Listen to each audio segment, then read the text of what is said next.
अस्सलाम वालेकुम स्टूडेंट्स। कैसे आप लोग? उम्मीद करता हूँ आप सब लोग बहुत अच्छे होंगे, बेहतर होंगे।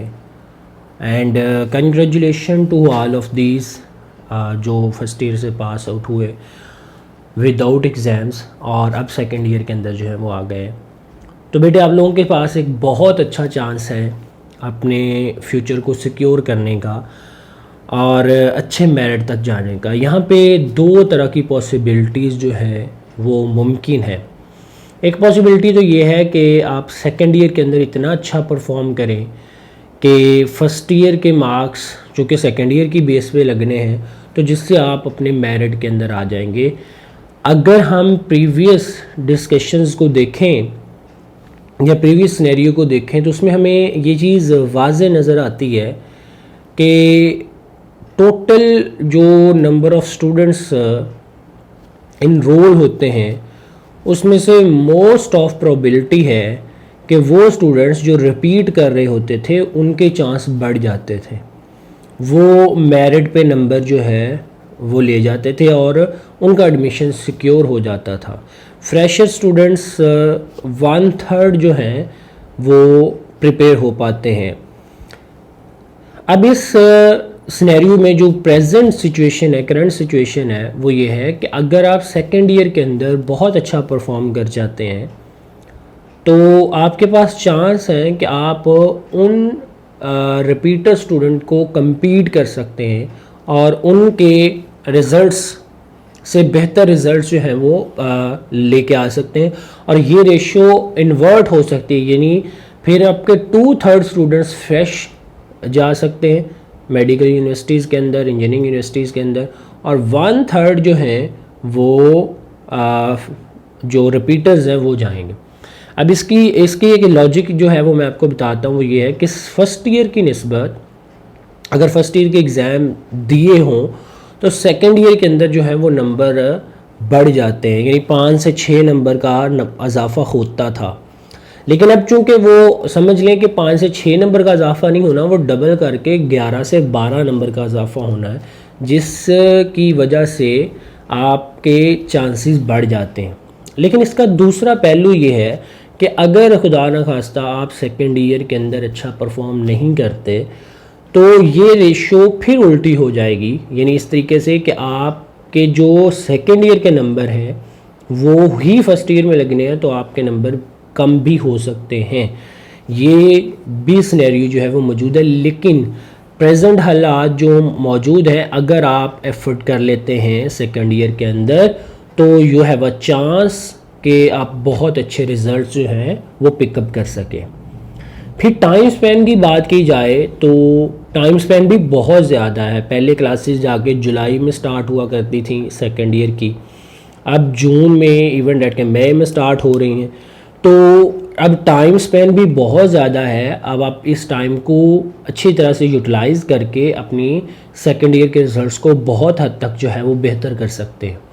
ये कुछ पॉइंट्स थे आपके सेकेंड ईयर के हवाले से कि वो कितनी ज़्यादा इम्पॉर्टेंट है कि अब आपका सारे का सारा फ्यूचर जो है वो इस सेकेंड ईयर के ऊपर बेस कर रहा है। इसके अंदर ही आपकी जो एफ़र्ट होगी वो आपको कहीं से कहीं ले जाएगी, और इसके अंदर जो आपकी डेफिशिएंसी अगर रह गई तो आप समझ लें इसको 2 से मल्टीप्लाई करके आपके सामने आना है। अगर फर्स्ट ईयर के अंदर कोई बच्चा अच्छे नंबर ले लेता था और सेकेंड ईयर के अंदर किसी तरीके से अगर वो पीछे भी रह जाता था तो सिर्फ सेकेंड ईयर काउंट होती थी। लेकिन अब जो है वो सिनेरियो इस तरीके से है कि अगर फर्स्ट ईयर के अंदर आप नंबर ले फर्स्ट ईयर तो एग्ज़ाम हुए ही नहीं है, सेकेंड ईयर के अंदर अगर आपकी डेफिशिएंसी होगी तो वो फर्स्ट ईयर की डेफिशिएंसी भी कंसिडर की जाएगी। तो ये एक ख़तरनाक सिचुएशन, अलार्मिंग पोजीशन जो है वो मौजूद है। इस चीज़ों से निपटने के लिए आपको बहुत ज़्यादा एफर्ट जो है वो सेकेंड ईयर के अंदर करनी पड़ेगी। अब सेकेंड ईयर की फ़िज़िक्स का पोर्शन या फ़िज़िक्स के रिलेटेड अगर हम चीज़ों को डिस्कस करें तो सेकेंड ईयर की फ़िज़िक्स की जो बुक है इसमें टोटल 10 चैप्टर हैं। लेकिन ये 10 के 10 चैप्टर जो हैं ये इंतहाई इम्पॉर्टेंट है according to the exam point of view and in the test point of view. First year के अंदर इस तरीके से है कि एंट्री टेस्ट के अंदर जो चैप्टर शामिल होते हैं, ख़ास तौर पर एमडी कैट, ई कैट में तो सारे ही शामिल होते हैं, एमडी कैट में जो चैप्टर शामिल होते हैं उसके डीप कॉन्सेप्ट उन्हीं चैप्टर से लिए जाते हैं और वो सारी बुक शामिल नहीं होती। लेकिन सेकेंड ईयर में आलमोस्ट सारी बुक जो है वो एंट्री टेस्ट के अंदर भी शामिल होती है। इस लिहाज से भी ये सेकेंड ईयर आप लोगों के लिए बहुत ज़्यादा इम्पॉर्टेंट है। इसको फोकस के साथ, इसको बहुत ज़्यादा ध्यान के साथ और मेहनत के साथ जो है वो आपको पढ़ना होगा, फिर आप इसके अंदर दूसरे स्टूडेंट्स को compete कर पाएंगे। जैसे कि मैंने आपको इससे पहले भी बताया कि ये सिर्फ अब बात सेकेंड ईयर की नहीं है, बल्कि ये चीज़ फर्स्ट ईयर भी कंसिडर की जानी है, यानी उसके नंबर भी इसमें इम्प्लीमेंट होने। लेकिन चांसेस हैं कि अगर आप मेहनत करते हैं तो आप इसके अंदर फुल मार्क्स आसानी से ले सकते हैं बनिस्बत फर्स्ट ईयर के।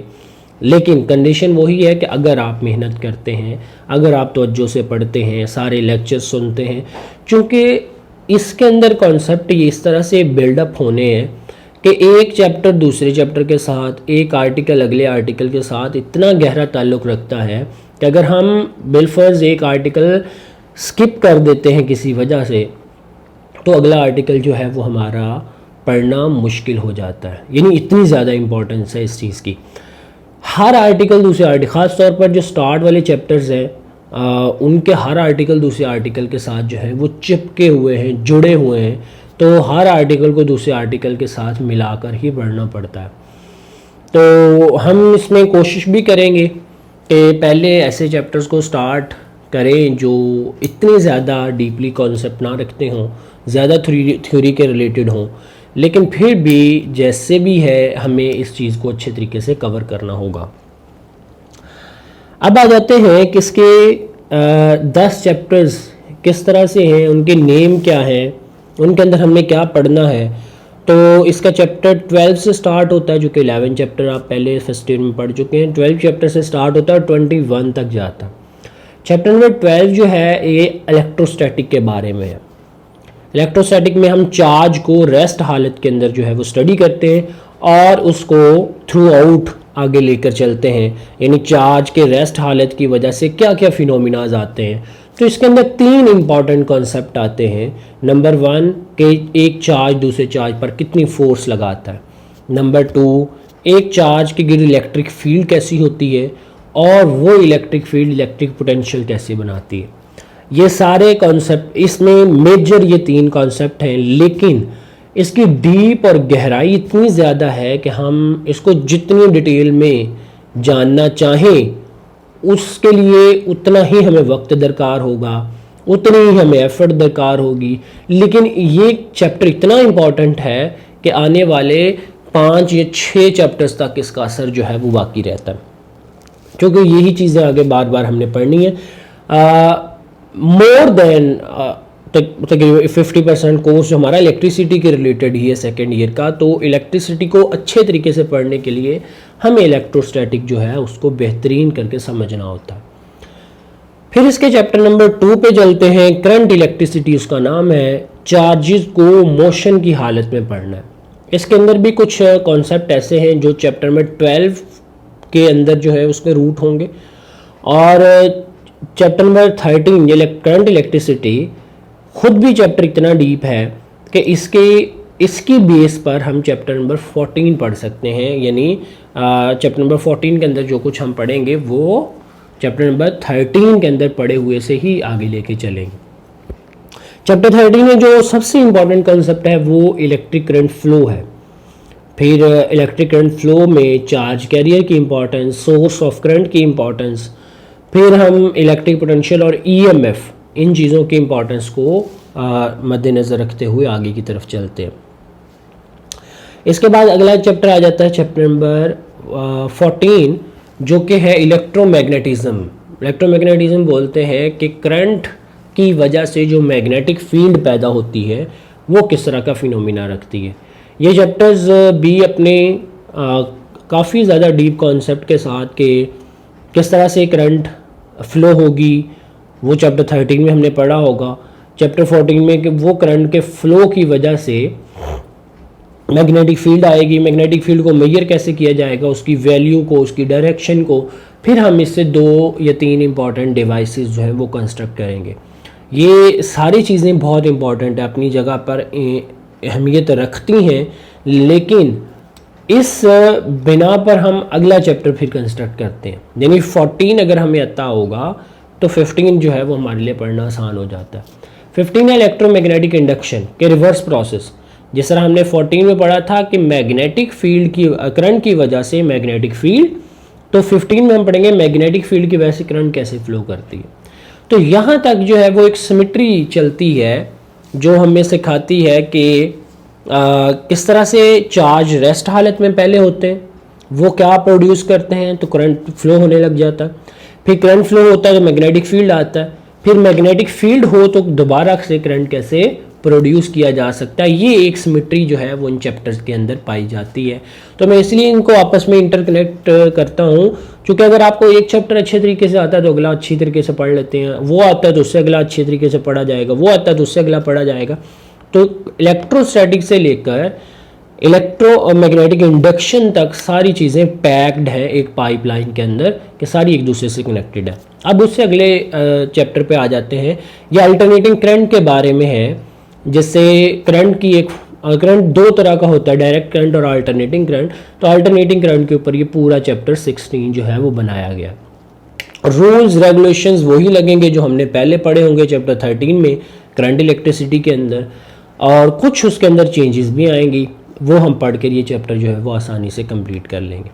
यहाँ तक का जो कोर्स है वो डायरेक्टली इंटरलिंक्ड है करंट से, इलेक्ट्रिसिटी से, इलेक्ट्रोमैग्नेटिज्म, ये सारी चीज़ें एक दूसरे के साथ लिंक्ड है। इसलिए मैंने कहा था कि मोर देन 50% कोर्स जो है वो आपका इलेक्ट्रिसिटी के रिलेटेड है। तो यहाँ तक आप इलेक्ट्रिसिटी पढ़ते हैं।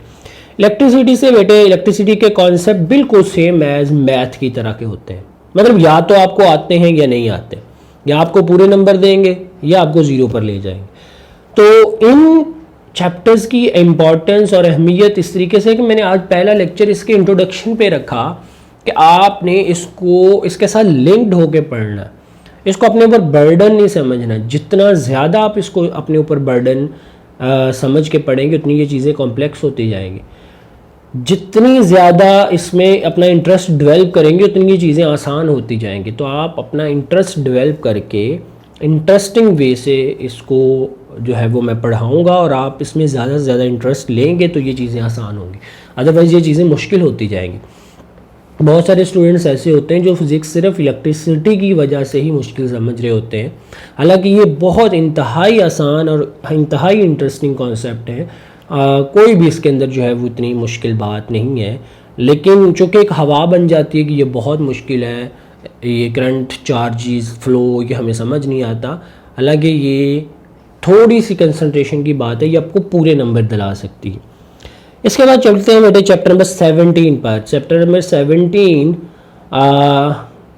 इसका है सॉलिड स्टेट का, कि उसके अंदर हमने स्ट्रक्चर को देखना है, सॉलिड के स्ट्रक्चर को, सॉलिड कैसे बनता है, सॉलिड के अंदर कौन सी प्रॉपर्टीज़ होती हैं, कंडक्टर क्यों कंडक्टर होता है, इंसुलेटर क्यों इंसुलेटर होता है, और जो हमारे पास मैग्नेटिक मटेरियल्स हैं वो मैग्नेट कैसे बनते हैं। ये सारी प्रॉपर्टीज़ जो हैं वो सॉलिड के रिलेटेड हमने इसके अंदर, इस चैप्टर के अंदर पढ़नी होती है। ये इट्स ऑल अबाउट सॉलिड्स। ये इलेक्ट्रिसिटी के रिलेटेड नहीं है, ये चैप्टर अब इलेक्ट्रिसिटी से लेता होंगे। फिर ये चैप्टर नंबर 18 इलेक्ट्रॉनिक्स है। अगेन इलेक्ट्रिसिटी इन्वॉल्व होती है इलेक्ट्रॉनिक्स के अंदर हम चार्जेस के कंट्रोल मोशन को पढ़ते हैं, करंट को कंट्रोल कैसे किया जा सकता है, उसकी डायरेक्शन को कंट्रोल कैसे किया जा सकता है, किस तरीके से करंट से हम अपने डिज़ायर रिजल्ट्स जो है वो हासिल कर सकते हैं, कौन सी डिवाइसेस हैं जो ऑटोमेटिकली हमारे लिए एक काम परफॉर्म कर सकती हैं। ये सारी की सारी चीज़ें जो हैं वो हमने इलेक्ट्रॉनिक समझ लें कि आप करंट इलेक्ट्रिसिटी को ही कंट्रोल करके पढ़ रहे हैं, तो फिर आप रिलेट कर गए करंट इलेक्ट्रिसिटी करंट के साथ। तो ये चैप्टर भी उसके एक चैप्टर यहाँ पे डिफरेंट आया जो कि सॉलिड के प्रॉपर्टीज़ ऑफ सॉलिड के रिलेटेड था, वो इससे डिफरेंट आया, बाकी सारे चैप्टर्स उसी के रिलेटेड है। अब अगला पोर्शन स्टार्ट होता है जो इंतहाई इम्पॉर्टेंट और मॉडर्न साइंस के हवाले से, कॉन्सेप्ट के हवाले से ये इंटरेस्ट के हवाले से और आपके फाइनल एग्ज़ाम के हवाले से सबसे ज़्यादा मार्जिन रखने वाले जो चैप्टर्स हैं वो 19, 20 और 21। 19 है, chapter number 19 related to the dawn of modern physics. Modern physics के बारे में हमने इसमें पढ़ना है। फिर चैप्टर 20 भी उसी की ब्रांच है जिसमें हमने एटॉमिक फ़िज़िक्स पढ़ना है। फिर न्यूक्लियर फिज़िक्स चैप्टर नंबर 21 जो है ये इसके अंदर डिस्कस करना है। तो ये हमारे पास जो 3 चैप्टर हैं ये मॉडर्न फिज़िक्स से रिलेटेड हैं और ये चैप्टर्स आपस में रिलेटेड है। यानी 19 अगर हमें फिर वैसे अच्छे तरीके से आता होगा तो 20 पढ़ना आसान हो जाएगा, 20 आता होगा तो 21 पढ़ना आसान हो जाएगा। तो अब ये अगर हम देखें तो टोटल 3 पोर्शन है हमारी बुक के। नंबर 1 इलेक्ट्रिसिटी के रिलेटेड, यानी सारे के सारे करंट्स पढ़ने हैं 12 से लेकर 16 तक, 17 को छोड़कर 18, ये सारे चैप्टर्स जो हैं वो इलेक्ट्रिसिटी के रिलेटेड है। नंबर 2 प्रॉपर्टीज़ ऑफ सॉलिड, ये चैप्टर सबसे डिफरेंट है, ये किसी के साथ मैच नहीं करता। इसको पढ़ने के लिए भी हमें कई बेसिक कॉन्सेप्ट पढ़ने की ज़रूरत नहीं, ये खुद ही बेसिक है और ख़ुद ही अपने अंदर ही कुछ कॉन्सेप्ट इंपॉर्टेंट लेके आता है। तीसरा जो पोर्शन है वो मॉडर्न फिज़िक्स के हवाले से। तो ये 3 पोर्शन हमारी पूरी बुक के हैं जिनको हमने पूरे साल में पढ़ना है और इन तीनों का लिंक इतना अच्छा है एक दूसरे के साथ कि हमें एक को पकड़े तो हम अगली पूरी स्ट्रीम को पढ़कर जो है वो आसानी से पढ़ सकते हैं और उसमें अच्छे अच्छे कॉन्सेप्ट जो है वो अपने बिल्डअप कर सकते हैं। पेपर के हवाले से हम कुछ इंपॉर्टेंट बातें करते हैं और लेक्चर को ख़त्म करते हैं। अब हम बात कर लेते हैं कुछ पेपर पैटर्न के बारे में। टोटल मार्क्स पेपर के 85 होते हैं और उन 85 की डिवीज़न कुछ इस तरह से होती है कि 17 मार्क्स के MCQs होते हैं। क्वेश्चन नंबर 1 ही MCQs का होता है और 17 नंबर के ये MCQs का पोर्शन जो है वो उसमें मौजूद होता है। MCQs में ज़्यादातर बुक लाइंस, साइड टेबल्स और इम्पॉर्टेंट कॉन्सेप्ट्स ये या मैथमेटिकल फार्मूला वगैरह जो है इनसे MCQs बनने के ज़्यादा चांसेस होते हैं। कुछ एक आध न्यूमेरिकल्स भी उसमें इंक्लूड होता है और वो न्यूमेरिकल भी उसमें आ सकता है। तो ज़्यादा जो इसमें MCQs में फोकस करने वाला पॉइंट है वो है कॉन्सेप्चुअल MCQs और वो कॉन्सेप्ट आपको जो आर्टिकल्स हैं उनके अंदर बता दिए जाते हैं, उनको आपने अच्छे तरीके से समझना होता है। 17 MCQs में से 17 नंबर पूरे भी आ सकते हैं लेकिन इसके लिए थोड़ी आपको एफर्ट जो है वो करनी पड़ती है। फिर दूसरा क्वेश्चन जो इसका आता है बच्चों वो आता है related to short answer portion. अब शॉर्ट आंसर के बारे में अगर हम बात करें तो क्वेश्चन नंबर, ये सब्जेक्टिव पोर्शन के क्वेश्चंस हैं। Question number 2, question number 3, question number 4 ये शॉर्ट आंसर्स के क्वेश्चंस हैं। क्वेश्चन नंबर 2 में टोटल 12 क्वेश्चन में से 8 करने होते हैं, 16 मार्क्स के ये क्वेश्चन बनते हैं। क्वेश्चन नंबर 3 जो है वो भी शॉर्ट आंसर रिलेटेड ही है और उसमें 8 आउट ऑफ 12 करने होते हैं, वो भी 16 मार्क्स के। और क्वेश्चन नंबर 3 जो है उसमें 6 आउट ऑफ 9 करने होते हैं। यानी अगर हम टोटल देखें तो इन तीनों शॉर्ट आंसर क्वेश्चंस जो हैं क्वेश्चन नंबर 2, 3 और 4, इनमें टोटल 22 क्वेश्चन जो हैं वो आपने करने होते हैं। 44 मार्क्स, 44 मार्क्स के ये बनते हैं। और टोटल अगर हम देखें तो 33 क्वेश्चन जो है वो उनमें से 22 करने होते हैं, यानी 11 की चॉइस होती है। लेकिन ये चॉइस पोर्शन वाइज ही होती है, उस पोर्शन के हिसाब से ही आपको ये चॉइस में करना होता है। ये ऐसा नहीं है कि आपने अगर क्वेश्चन नंबर 2 के 9 क्वेश्चन कर लिए तो क्वेश्चन नंबर 3 के 7 क्वेश्चन कर लिए तो 8 पूरे, ऐसे नहीं होगा। यानी हर पोर्शन के उसके मुताबिक ही चॉइस होगी। ये था शॉर्ट आंसर का पोर्शन। शॉर्ट आंसर पोर्शन में भी जो ज़्यादातर शॉर्ट आंसर हैं मोर देन या नियर अबाउट 50%, यानी 11 से 12 शॉर्ट आंसर जो है वो एक्सरसाइज में से आ जाते हैं। कुछ शॉर्ट आंसर्स ऐसे होते हैं जो डेफिनेशंस आपके आर्टिकल्स की होती हैं उनमें से आते हैं और कुछ शॉर्ट आंसर्स आपके कोई प्रूफ वगैरह जो आप आर्टिकल में पढ़ते हैं उसके रिलेटेड जो है वो आ जाते हैं। ये शॉर्ट आंसर पोर्शन के रिलेटेड क्वेश्चन जो है वो इस तरह से बनते हैं।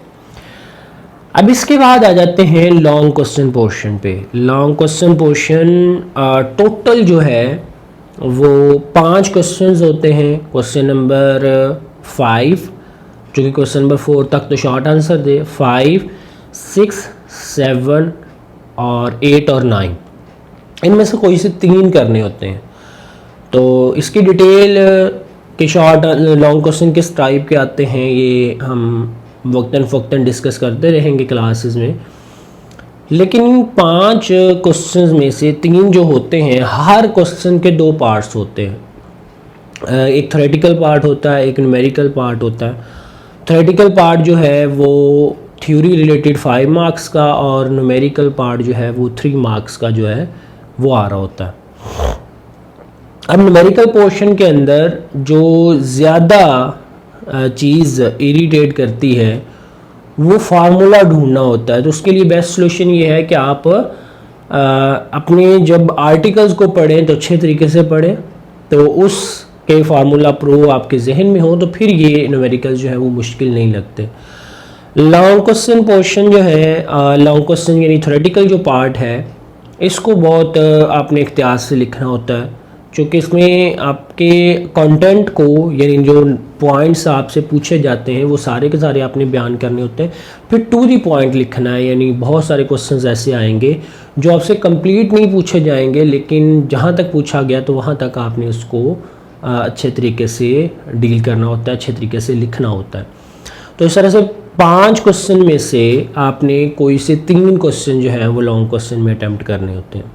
अब सारा साल हमारी जो प्रैक्टिस रहेगी वो इसी तरह रहेगी कि हम विदाउट चॉइस चीज़ों को पढ़ेंगे, फिर हम जब कभी FLP फुल लेंथ पेपर हमारा आएगा तो हम इसको कंप्लीट चॉइस के साथ जो है वो करेंगे, जिससे आपकी प्रैक्टिस जो है वो और बेहतर हो जाएगी।